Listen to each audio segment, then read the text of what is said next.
anarchism is utopian in the sense that it's the kind of world that we want to live in. But I don't think that there's anything wrong with, having an ideal to move towards. And in fact, some people say that idealism is for the very young, and yet I feel like the older I get, like every day, I feel more idealistic. Every day I feel more radical.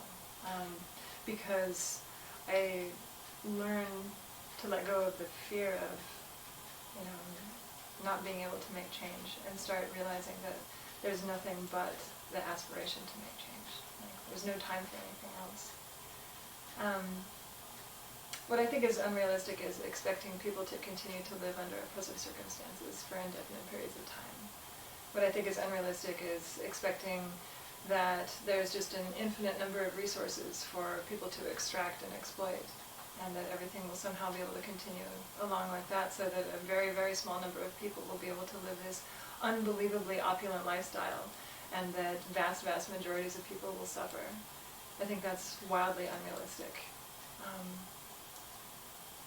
I think that what's very important is for us to think very carefully about what is possible. What does it mean to be possible or impossible? If you consider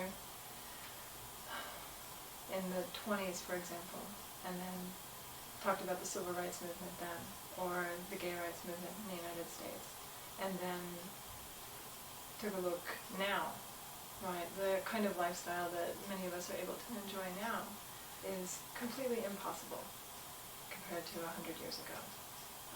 And yet here it is.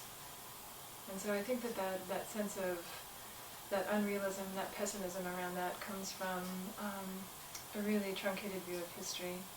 I think all you have to do is look around the world at all the tremendous, miraculous things that happen all the time, in the name of hope or in the name of positive change. And I think that things start to seem a lot more doable.